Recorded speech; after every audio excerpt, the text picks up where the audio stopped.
नौजवान नस्ल जो है, जो नई जनरेशन है, वो नशे की तरफ भाग रही है। अल्लाहु समद।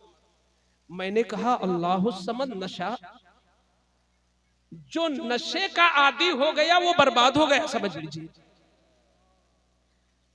नशा क्या है आप जरा देखें, मशहूर है एक लफ्ज, वो है शराब, और उसी को कुछ लोग कहते हैं दारू। आदमी अगर गांजा पीता, अभी आज ही एक लड़के ने मुझसे एतराज किया, उसका भाई गांजा पीता था, तो उसने कहा हजरत कोई शराबी थोड़ी था मेरा भाई, कभी कभार गांजा पीते थे, शराब दारू तो पीते नहीं थे। इसका मतलब आज भी ये मिजाज है कि वो जो लिक्विड शक्ल में जो शीशी में होती है, बोतल में, उसी को लोग शराब समझते हैं। हालांकि इस्लाम ये कहता है कि कोई भी चीज हो, सूखी हो या गीली हो, बहने वाली हो, नाम कुछ भी हो, अगर नशा है शराब जैसा, तो वो शराब ही के हुक्म में है। कुल्लो मुस्किरिन हरामुन, ये इस्लाम का कानून है कि जिसमें भी नशा आ जाए, जिसमें भी नशा आ जाए तो वो हराम है, ऐसे ही जैसे खिंजीर हराम। शराब को आज लोग इमाम हुसैन की मनकबत पे इनाम देते हैं, देना भी चाहिए। मौला अली का नारा लगाते हैं, लगाना भी चाहिए। मगर मैं नौजवानों पूछना चाहता हूँ, मौला अली का जरा ये ऐलान इन उलमा के हवाले से सुनो, मुझ बरकाती फकीर से सुनो। मौला अली क्या कहते हैं शराब के बारे में और नशा के बारे में? मौला अली कहते हैं कि अगर किसी दरिया में, तवज्जो, अगर किसी दरिया में शराब का एक कतरा पड़ जाए, दरिया में थोड़ा पानी नहीं होता है, लाखों टन, कहते हैं दरिया में एक कतरा शराब का पड़ जाए, फिर वो पानी सूख भी जाए, और सूखने के बाद उसी जमीन से पौधा उगे और उस पौधे को कोई घोड़ा खा ले, तो मैं उस घोड़े पर बैठ नहीं सकता, क्योंकि उस दरिया में शराब का एक कतरा गया था।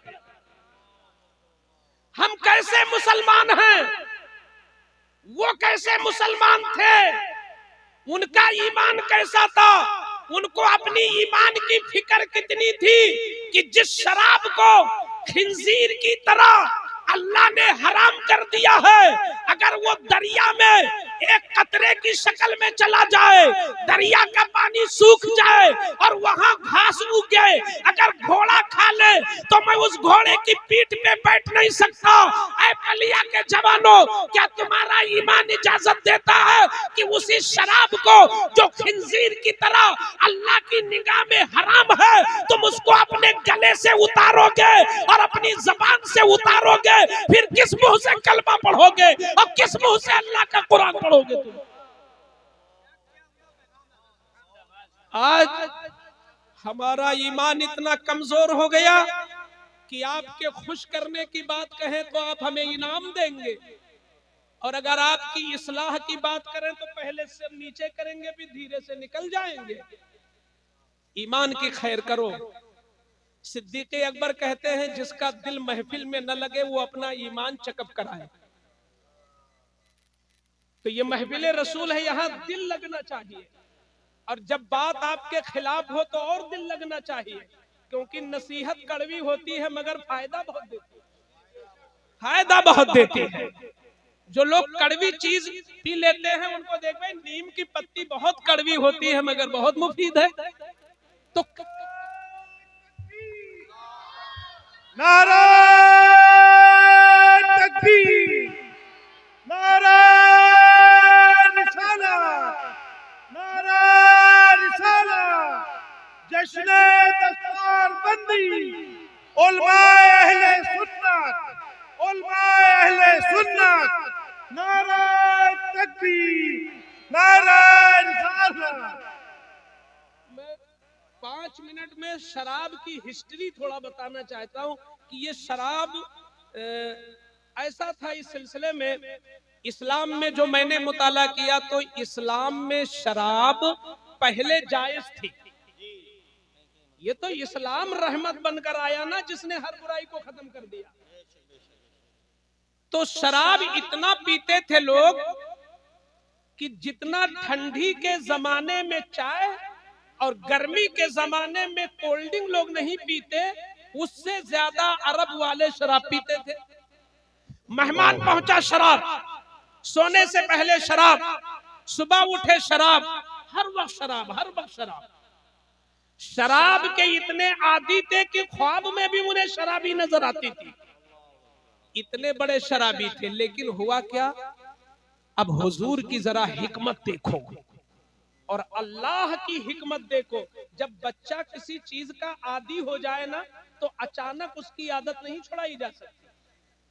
अब बच्चा मोबाइल बहुत देखता है तो एक ही दिन छीनो इस तरह की उसका हाथ टूट जाए और इतना मारो कि खाना न खाए, तो वो बच्चा सुधरेगा थोड़ी, वो तो बागी हो जाएगा आपका। तो जरा हिकमत देखो, शराब की आदी थी अरब कौम। तो अल्लाह ताला ने पहले एक आयत उतारी दूसरे पारे में, देखिए कितनी नॉर्मल है आयत। यसअलूनका अनिल खम्र कुल फीहिमा इस्मुन कबीरुन व मनाफिउ लिन्नास व इस्मुहुमा अकबरु मिन नफ़इहिमा। ऐ महबूब, लोग शराब के बारे में और जुए के बारे में पूछते हैं कि ये क्या अच्छी चीज नहीं है क्या? तो आप उनसे कह दो कि शराब में और जुए में कुछ नफा भी है और नुकसान भी है, लेकिन नुकसान ज्यादा है, नफा कम है। आप देखिए कितनी नॉर्मल बात की जा रही है। वो शराब जो खिंजीर की तरह हराम होने वाली है, उसके बारे में अल्लाह क्या आयत उतार रहा कि शराब और जुआ में नफा भी है और नुकसान भी, मगर नुकसान ज्यादा है। तो जो अक्लमंद थे तो भाई जब ज्यादा नुकसान है तो हम क्यों पिए। अब जो छोटी अकल वाले थे वही बचे, बड़ी बड़ी अकल वाले वहीं से ताड़ गए कि भाई नुकसान ज्यादा है और नफा कम है। नफा क्या है कि ताकत लगने लगी बदन में, टेंशन दूर हो गया, पी लिया, गम भूल गए, नींद आ गई, बस यही सुरूर मिल गया थोड़ी देर। लेकिन नुकसान तो बहुत ज्यादा है। तो कुछ लोगों ने वहीं से हिम्मत तोड़ दिया और शराब से अलग हो गए। लेकिन उसके बाद एक दिन क्या हुआ, सहाबे कराम मदीने शरीफ की एक सरजमीन पे पहुंचे जहां ऊंट को ज़बह किया, और ऊंट ज़बह करने के बाद भूना और खूब रोस्टेड वगैरह खाया उड़ाया।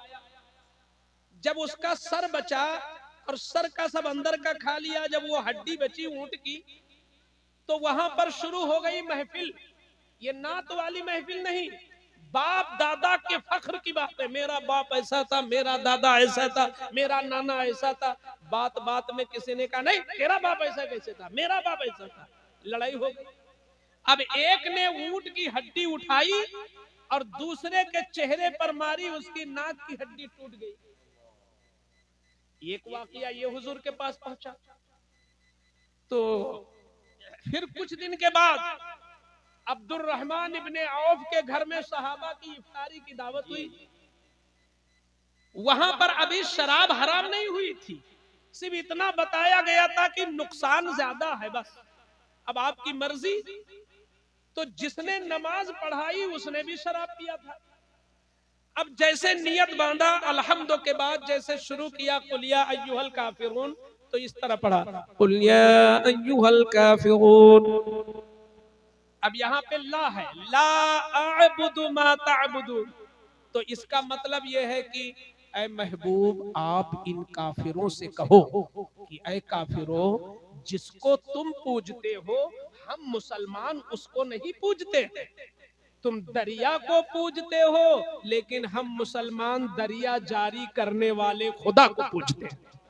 फर्क इतना है। ला अअबुदु मा तअबुदून, तुम पत्थर को पूजते हो, हम लोग थोड़ा बदल देते हैं, जिसने पत्थर को पैदा किया उस खालिक को पूजते हैं।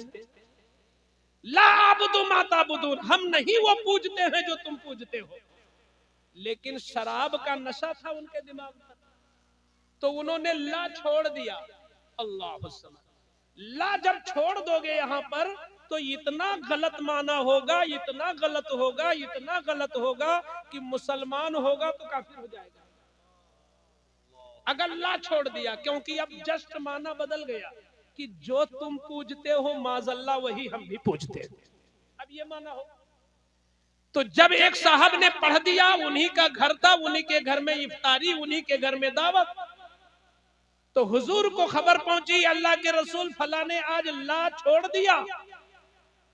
तो जब ला छोड़ दिया तो अब एक दूसरी आयत उतरी, या अय्युहल्लज़ीना आमनू ला तक़रबुस्सलात व अंतुम सुकारा हत्ता तअलमू मा तक़ूलून। ये आयत उतरी, ऐ ईमान वालो, शराब का नशा जब तक रहे नमाज न शुरू करो, जब नशा उतर जाए और समझने लगो क्या पढ़ रहे हैं, जब जानने लगो क्या पढ़ रहे हैं, तब नमाज शुरू करो। ये भी नॉर्मल आयत थी, ये भी नॉर्मल आयत थी। तो जब ये वाली आयत उतरी तो बहुत सारे लोगों ने छोड़ दिया, लेकिन जब वो नाक टूटी किसी के हड्डी मारने से, तो अब इस तरह के खुराफात जब पैदा होने लगे समाज में, तो अल्लाह ताला ने 7वें पारे में एक लंबी आयत उतार दिया और फरमाया, या अय्युहल्लज़ीना आमनू इन्नमल खम्रु वल मैसिरु वल अंसाबु वल अज़लामु रिज्स। ईमान वालों सुनो, शराब, जुआ, बुत पासा, जुए का तीर, ये सारी चीजें नापाक हैं, नापाक। मैं कहता हूं अगर कारी जाकिर साहब किसी चीज को नापाक कह दे तो इनके फॉलोअर लोग कहेंगे रे हजरत ने नापाक कहा। हजरत कारी सैयद खालिद साहब किसी चीज को कह दें ये गंदी चीज है, तो जो हजरत के मानने वाले होंगे कहे नहीं हजरत ने इसको गंदी कहा, तो उससे दूर होंगे। अरे शराब को गंदा कौन कह रहा है? नापाक अल्लाह कह रहा है। क्या तुम्हें डर नहीं लगता? जिस चीज को अल्लाह ने नापाक कहा, और उलमा कहते हैं कि बुत के साथ शराब का जिक्र है, बुत के साथ शराब को जिक्र किया, जुए को बुत के साथ जिक्र किया, तो इसका मतलब यह है कि अल्लाहु समद जैसे बुत का पुजारी अल्लाह की निगाह में मलऊन है, ऐसे नशा करने वाला भी अल्लाह की निगाह में मलऊन है। नशा से होता क्या है? अक्ल पे पर्दा, और अक्ल ही से आप भैंस से अच्छे हो, बैल से अच्छे हो, बंदर से अच्छे हो। अक्ल की बुनियाद पर अल्लाह ने कुरान में फरमाया कि मैंने 18,000 तकरीबन मखलूकात को पैदा किया। जिन्नात एक मखलूक, फरिश्ते एक मखलूक, इंसान एक मखलूक, परिंदे में हजारों किस्म के परिंदे, जानवरों में हजारों किस्म के जानवर, कीड़ों में हजारों किस्म के कीड़े। अगर इनको गिना जाए एक एक करके तो तकरीबन 18,000 मखलूकात हैं। इन 18,000 मखलूकात को बनाने वाला खुद ही शहादत दे रहा है, लक़द खलक़नल इंसाना फी अहसनि तक़वीम। मेरी इज्जत की कसम, इन 18,000 मखलूकात में सबसे अफजल और सबसे खूबसूरत हमने इंसान को बनाया है। वाह, तुमको इंसान बनाया अल्लाह ने, और तुम वो चीज उतारो जो खिंजीर की तरह है। शर्म आनी चाहिए। ईमान अगर है दिल में तो कांप जाना चाहिए। जिस तरह शराब, खिंजीर का एक एक बाल हराम है कि चाहे जितना उसे धोवो मगर उसका बाल पाक नहीं हो सकता, इसी तरह शराब का एक एक कतरा हराम है। अल्लाह ने तुम्हारी जबान को 18,000 मखलूकात की जबान से उम्दा बनाया, तुम्हारे गले को उनके गले से अफजल बनाया, तुम्हारे पेट को उनके पेट से अफजल बनाया, तुम्हारे मैदे को उनके मैदे से अफजल बनाया, तुम्हारे हाजमे को उनके हाजमे से अफजल बनाया। तुम कितने गए गुजरे हो कि बनाने वाला तुमको खूबसूरत बना रहा है और तुम नजिस चीज को अपने गले से उतार रहे हो। अच्छा बताओ, जो ईमान वाले होते हैं ना वो थर्रा जाते हैं। जब सहाबा न पढ़ रहे, अभी शराब हलाल नहीं हराम नहीं हुई थी, जब ये आयत उतरी, मैं उलमा के तवज्जो चाहूंगा, जब ये आयत उतरी तो अल्लाह के रसूल ने एक सहाबी को भेजा कि जाओ मदीने की गलियों में आज ऐलान कर दो, या अय्युहल्लज़ीना आमनू इन्नमल खम्रु वल मैसिर। ये आयत जब उतरी तो निदा करने वाला निदा कर रहा है, आए वो लोगों जिनके सीने में ईमान है, जिनके सीने में इस्लाम है, सुनो सुनो ऐ ईमान वालो, अल्लाह ने शराब को हराम किया है। तो लिखते हैं उलमा कि जिसने शराब उठा लिया था और यहाँ होंठ तक पहुंचा दिया था, मजाल नहीं कि ऐलान सुनने के बाद वो एक कतरा अंदर ले जाए, बल्कि वहीं से छोड़ा, सिर्फ छोड़ा नहीं बल्कि प्याली को तोड़ दिया। बल्कि जिसके घर में शराब खरीदी हुई रखी थी, बनाई हुई रखी थी, जिनके घरों में मटके रखे थे, मशकीज़े रखे थे, आला दर्जे की शराब, उम्दा किस्म की शराब, सारी शराबें लोगों ने निकाल निकाल करके तोड़ दिया, प्यालों को तोड़ दिया, गले तक पहुंचा था तो पलटी कर दिया।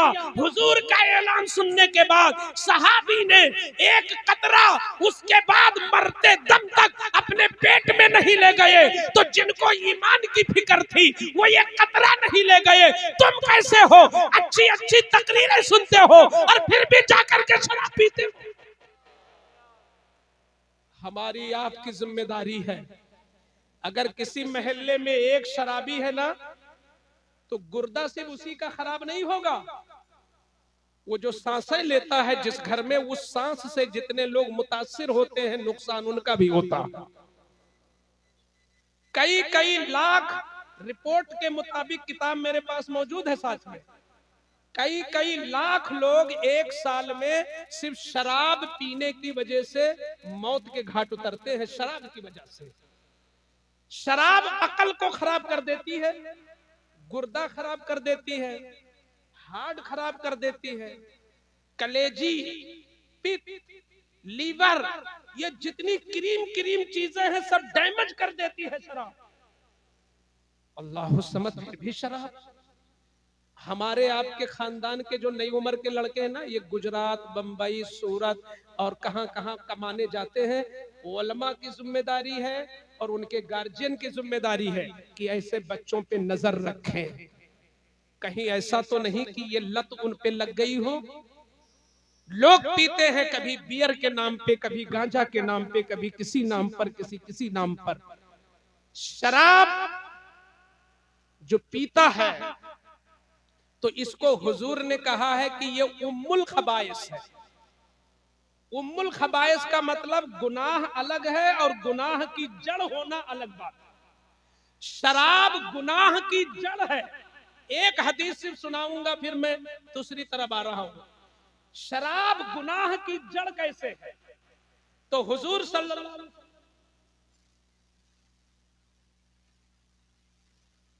शराब गुनाह की जड़ है।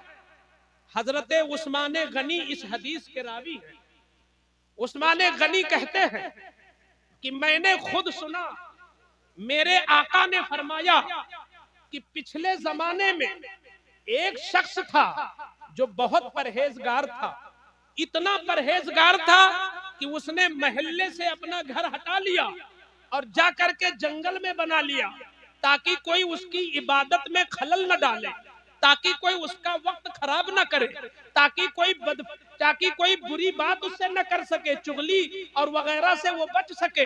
उसने मोहल्ले से घर हटा दिया, जंगली एरिया में चला गया। लेकिन उसी मोहल्ले में एक फाहिशा औरत थी जिसकी नजर ये थी कि जो बहुत परहेजगार बनता होगा मैं उसी को खराब करूंगी। उसने ये नियत कर लिया था। तो सुना कि मोहल्ले के फला साहब चले गए हैं जंगल में अपना ईमान बचाने के लिए। ठीक है, मैं कोई तदबीर करती हूँ और इनको मैं बर्बाद करती सकती हूँ। तो उसने अपनी नौकरानी को भेजा और कहा जाओ वो बूढ़े मियाँ से कह दो कि तुमको अल्लाह ने बड़ी इज्जत दी है, लोग तुम्हारी बातों को बहुत तस्लीम करते हैं, मुझ पर गलत मुकदमा हो गया है और मुझको फंसाया जा रहा है, वो आकर के मेरे मुआफिक गवाही दे दे ताकि मैं जुल्म से बच जाऊं, मैं जुल्म से बच जाऊं। वो अल्लाह वाले थे, उन्होंने सोचा किसी को जुल्म से छुड़ाना ये उम्रा से अफजल है, ये रातों रात इबादत से अफजल है, चलूं उस मजलूमा को जुल्म से बचा लूं। हजरत तशरीफ लाए, लेकिन उस औरत की नीयत बहुत गलत थी। उसने अपनी खादिमा को कह रखा था कि जब वो अंदर दाखिल हो तो दरवाजा अंदर से बंद कर देना, फिर मैं कोई तदबीर निकालती हूँ। खादिमा ने उसकी नसीहत के मुताबिक दरवाजा अंदर से बंद कर दिया। वो फाहिशा औरत पहले खुद सज गई और सजने के बाद एक खूबसूरत बच्चा अपनी गोद में लेके बैठ गई, बगल में शराब का मिटका रख दिया। जब हजरत तशरीफ लाए तो उसने कहा सुनिए, मुकदमा कोई नहीं है, ना कहीं गवाही देना है, आपको 3 कामों में से एक काम करना है। तो हजरत के पहलों तले जमीन खिसक गई, या अल्लाह ये क्या हुआ। कहा 3 काम है, एक कर लो, या तो मेरे साथ मुंह काला कर लो, और या तो ये खूबसूरत बच्चा जो है इसका गला दबा दो, मर जाए ये, और या तो तीसरे नंबर पर ये शराब का प्याला रखा है, इसको पी लो। अगर इन तीनों में से कोई एक नहीं किया तो फिर तुम वापस नहीं जा सकते हो, इंतजाम कर लिया हूं तुम्हारी मौत का।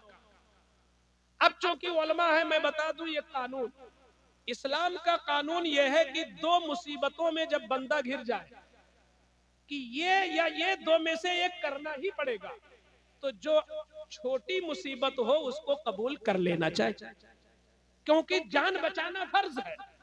अगर जान की वजह से 2 गुनाह करना पड़े तो अब बंदा चुन ले कि कौन छोटा गुनाह है, उसी को कर ले, बाद में तौबा कर ले।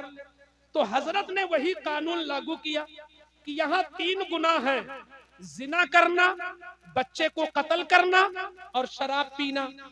तो पहले सोचा जिना करना ये तो बहुत गलत बात है, ये जिसके साथ मैं जिना करूंगा ये किसी की बेटी होगी, किसी की बहन होगी, किसी की माँ बनेगी। तो बहरहाल जब अपनी माँ से जिना नहीं तो दूसरी की माँ की कैसे जिना, ये तो बहुत गलत बात है। बल्कि हुजूर के हदीस पाक है कि जब बंदा जिना करता है तो उस वक्त उसके सीने से ईमान निकल जाता है, जिना की हालत में वो ईमान से महरूम रहता है। कहीं उसी हालत में मौत हो गई तब। तो उन्होंने कहा जिना तो भाई नहीं करना मुझे। अब रहा इस बच्चे को मारना, तो कुरान में आया है एक जान को मारना गोया पूरी इंसानियत को मारना है। बेकसूर किसी एक जान को मारना पूरी कायनात को मारना है, इतना बड़ा गुनाह। तो उन्होंने कहा भाई जान को भी नहीं मारना है, ठीक है शराब पी लूं, है तो गुनाह, मगर 40 दिन तक मेरे पेट में ये रहेगा असर, 40 दिन तक मेरी दुआ कबूल नहीं होगी, लेकिन फिर बाद में तौबा कर लूंगा। तो उन्होंने सोचा लाओ शराब पी लो, जान बचा लो। मैंने कहा था कि शराब गुनाहों की जड़ है, जड़। अब देखो गुनाहों की जड़ जरा देखो। उन्होंने जब शराब पिया तो पहली बार आज शराब पिया, शराब का नशा जब उनकी अक्ल पर छाया, अक्ल पे पर्दा पड़ा, अब उन्हें कुछ नहीं सूझा मैं कौन हूं, मैं क्या कर रहा हूं, ये कौन है। शराब के नशे में उस औरत के साथ जिना भी कर डाला और शराब के नशे में उस छोटे से बच्चे का गला भी दबा डाला। हुजूर ने फरमाया था कि शराब गुनाहों की जड़ है, दुनिया इधर से उधर हो सकती है, हुजूर की बोली गलत नहीं हो सकती।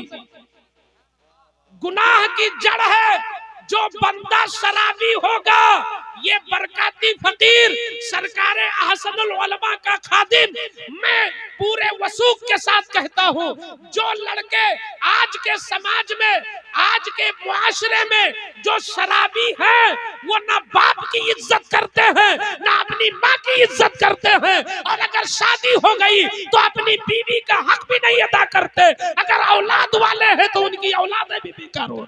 नारे तकबीर, हाथ उठा के बोले नारे तकबीर, नारे रिसालत, नारे रिसालत। जश्ने दस्तारबंदी हजरत अल्लामा मुफ्ती शेर मोहम्मद साहब क़िबला, नारे तकबीर, नारे रिसालत। आप देखेंगे कि ये गुनाह की जड़ है। जो लड़का शराबी होगा वो बाप की इज्जत कर नहीं सकता। भाई वो तो शराब में मस्त है, उसकी कोई दुनिया नहीं। शराब पिए टेंशन। अच्छा, जब शराबी होते हैं लड़के तो जुआ भी खेलते हैं, जुआ भी खेलते हैं। और ऐसे ही लोग सूद और ब्याज का कारोबार भी बाद में शुरू करते हैं। उनको चाहिए रोजाना शराब, वो खेलेंगे जुआ। तो अब उनके पास मामला यह है कि पैसा हो चाहे जैसा हो। आज हमारे समाज में कुछ लोग इस जुए के भी आदी हो गए हैं। मैं उनसे कहना चाहूंगा, लोगों, जुआ का मामला इतना सख्त है, इतना सख्त है। सिर्फ एक हदीस सुनाऊंगा जुए के बारे में, सिर्फ एक हदीस। आकाए करीम सल्लल्लाहु ताला अलैहि वसल्लम इरशाद फरमाते हैं, अल्लाहु समान, मोमिन को तो लरज। आज तो कारोबार ही जुए का, कुछ लोग तो सूदी कारोबार ही कर रहे हैं। भाई 10 लाख रुपया ले रख लिया, आप 1 लाख ले जा रहे हैं, 1 महीने के बाद वापस करेंगे। आपको 1,05,000 वापस करना होगा, आपको 2,10,000 वापस करना।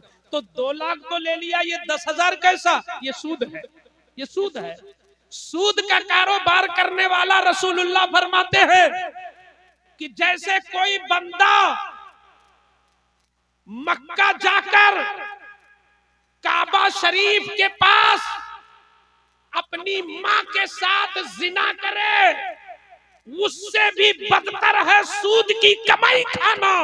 सूद से तौबा कर लो, वरना तुम्हारी इबादत भी रायगा हो जाएगी और उसकी नहूसत से तुम्हारा ईमान भी जा सकता है। तो हम लोग कमेटियां जैसे बनाते हैं ना, पता लगाओ। अगर आपके पूरे मोहल्ले में कोई लड़का शराब पीता है तो वक्त है, उसके लिए रास्ते हैं। जो शराब कि वो अड्डे खुले हुए ना, वो शराब मुक्त, जहां पे उनका नशा छुड़वाया जाता है, ऐसी जगहों पर उन बच्चों को डाल भी सकते हो। 6 महीना, साल भर पैसे खर्च होंगे, लेकिन वहां से उनका नशा, उनके नशे की आदत छुड़ाई जा सकती है। ये काम कौन करेगा भाई? मिल्लत का काम करना। मसलके आला हजरत यही तो है कि हर जाविये से कौम का दर्द आपके अंदर होना चाहिए। अगर बच्चा शराबी है, जब तक शराब पीना नहीं बंद करेगा वो माँ की इज्जत कर ही नहीं सकता। अब उसके सामने हम उलमा की तकरीरें बेकार, उनके सामने इन शोरा की नातें बेकार। जो शराब का आदी हो गया, नशे का आदी हो गया, जब तक वो आदतें बद नहीं छूटेगी, कोई जज्बे खैर उसके अंदर पैदा हो ही नहीं सकता। हालांकि मेरे आका सल्लल्लाहु अलैहि वसल्लम ने माँ की इज्जत अल्लाहु समद किस तरह किया, मैं एक हदीस करके अपनी मुकम्मल बात करता हूँ। माँ की इज्जत मेरे हुजूर ने किस तरह, मैं दुआ करता हूँ अल्लाह ताला हम सबों को उसी तरह माँ की इज्जत की तौफीक अता फरमाए। हाय हाय, क्या क्या मेरे आका ने कैसी इज्जत किया माँ। जब गज़वे हुनैन से वापस हुए तो रास्ते में एक मकाम पड़ता है जिइर्राना। जिइर्राना के मकाम पर रसूल अरबी सल्लल्लाहु अलैहि वसल्लम जो गनीमत का माल था उसको बांटने लगे। सहाबा वहां पर बैठ गए चारों तरफ से, लो तुम अपना हिस्सा लो, लो तुम अपना हिस्सा लो, लो तुम अपना हिस्सा लो। ये हुजूर बांट रहे हैं, हुजूर दे रहे, सहाबा ले रहे हैं। आला हजरत ने उस मंजर को देखा तो बरेली से पुकार उठे, कौन देता है? देने को मुंह चाहिए। देने वाला है सच्चा हमारा नबी। हुजूर दे रहे, सहाबा ले रहे, हुजूर बांट रहे, सहाबा ले रहे।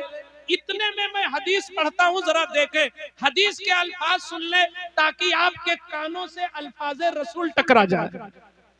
रस घोलते हुए अल्फाज मेरे आका के।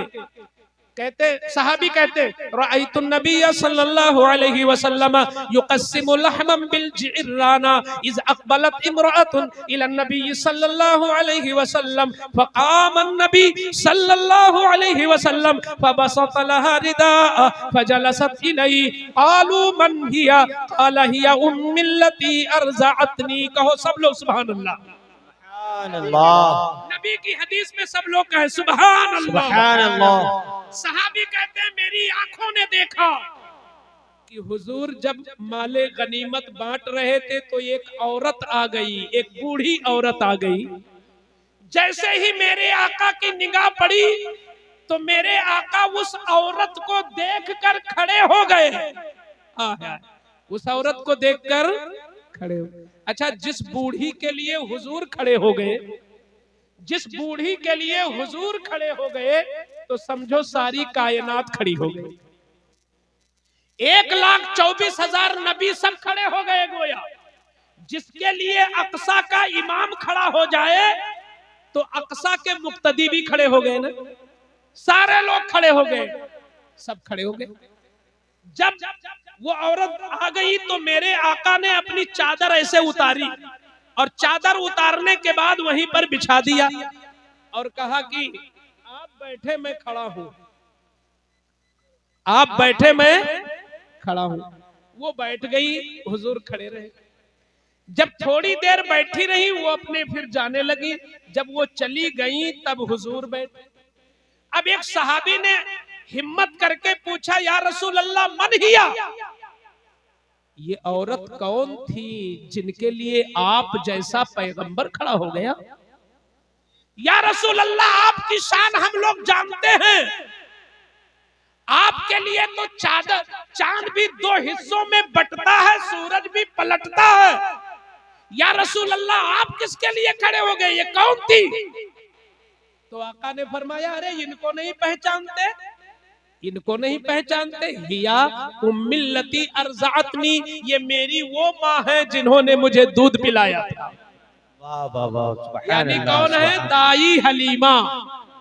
ये कौन है? दाई हलीमा। अच्छा, उलमा से मैं पूछूंगा, दाई हलीमा का एहसान है क्या नबी पर कि उन्होंने दूध पिलाया, या नबी का एहसान है कि उन्होंने दूध कबूल फरमाया?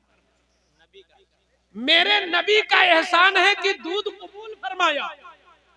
क्यों? इसलिए कि हिस्ट्री पढ़ लो, जितनी औरतों ने औरों को दूध पिलाया था उन औरतों का ना नाम जिंदा ना खानदान जिंदा। कोई नहीं जानता, किसी को कोई नहीं जानता।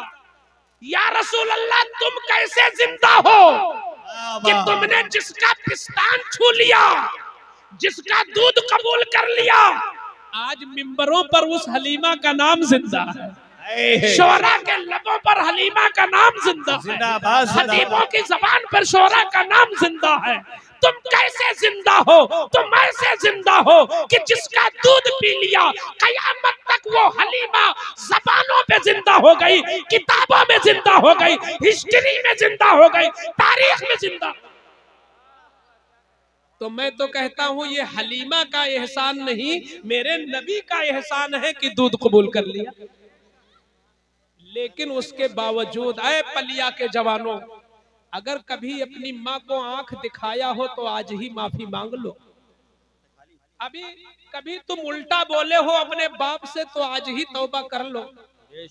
देखो जरा माँ की क्या शान बता रहे हुजूर, कि जिसने ना 9 महीना पेट में रखा ना पैदा किया, सिर्फ पैसे की लालच में दूध पिलाया तो हुजूर अपनी चादर बिछा रहे हैं और सहाबा की मौजूदगी में खड़े हो रहे हैं। यहां से ज़हन मिलता है कि हुजूर उम्मत को बताने के लिए कर रहे थे कि ऐ मेरी शफाअत के तलबगारों, अगर तुमको मेरी शफाअत दरकार है, अगर तुम मेरी शफाअत चाहते हो, तो मैंने तो दूध पिलाने वाली को वो इज्जत दिया कि सहाबा हैरत में पड़ गए। तुम अपनी सगी माँ को इज्जत क्यों नहीं देते? तुम अपनी उस माँ को इज्जत क्यों नहीं देते जिसने सीप की तरह अपने पेट में तुमको पाला है, जिसने ठंडी ठंडी रात में दूध पिला पिला करके एहसान नहीं जितलाया बल्कि थपथपाया अपने बच्चे को कि वाह मेरा लाडला दूध पी रहा है, जल्दी जवान हो जाएगा। जिस माँ ने इस जज्बे के साथ पाला है, अगर किसी ने आंख दिखाया हो तो मैं गुजारिश करता हूँ अपनी माँ से माफी मांग लो। और अगर इंतकाल कर गई हो ना तो कब्र पे जाके फातिहा पढ़ के वहां माफी मांग लो, इंशाअल्लाह अल्लाह ताला बरोज़े क़यामत आपको माफ कर देगा। आप अपने घरों का माहौल इस्लामी बनाइए। मैं तकरीर खत्म कर रहा हूँ, अब तकरीर मेरी खत्म हो गई, बस दो एक बातें ये की कि बहुत जरूरत है दीन की बहुत जरूरत है। सिर्फ जबानों पे दीन न रखो, अपने घर में दीन लाओ, घर में दीन लाओ। अपने बच्चों से मोबाइल कैसे छुड़ाओगे ये तरकीब आपको सीखना है, लेकिन छुड़ाना जरूर है, छुड़ाना जरूर है। जिस तरह शराब छुड़ाना है ऐसे मोबाइल की लत भी छुड़ाना है। ये माँ बाप की जिम्मेदारी है। अपने बच्चों से मोबाइल कम करो। ये छोटे छोटे बच्चे जिनको माए मोबाइल देके अपना काम करना शुरू कर देती है, मेरी माँ बहनों, काम चाहे ना हो पाए मगर बच्चों की आंखें बचा लो, बच्चों का जहन बचा लो, बच्चों का दिमाग बचा लो। अपने घर में दीन लाओ, अपने घर में दीन लाओ। और सबके घर में शुरुआत दीनदारी से होना चाहिए। कोई हरगिज हरगिज अपनी बेटियों से कहो, अपनी बीवियों से कहो, अपनी बहनों से कहो, अपनी माओं से कहो कि चाय बाद में बनाओ, अल्लाह का सजदा पहले करो। जो सजदा नहीं करेगी हम उसके हाथ की बनी हुई चाय नहीं पीते। वाह वाह वाह, जिंदाबाद जिंदाबाद। घर में दीन लाओ, मुफ्ती साहब जिंदाबाद दीन जिंदाबाद। घर में लाओ, दीन घर में लाओ। कोशिश करो कि पहला कलमा जो निकले वो ला इलाहा इल्लल्लाह निकले सुबह सोने के बाद। हरगिज हरगिज दोस्तों मोबाइल बाद में टच करो, पहले साफ सुथरे होकर कलमा दुरूद पढ़कर चाहे 2 सतर पढ़ो मगर कुरान पढ़ने के बाद ही मोबाइल। अगर आपने ऐसा शुरू कर दिया तो मैं समझूंगा मेरा आना कबूल है, आपका बुलाना वसूल है। वमा अलैना इल्लल बलाग। अस्सलाम वालेकुम व रहमतुल्लाह। माशाअल्लाह माशाअल्लाह जिंदाबाद। इसकी करना है।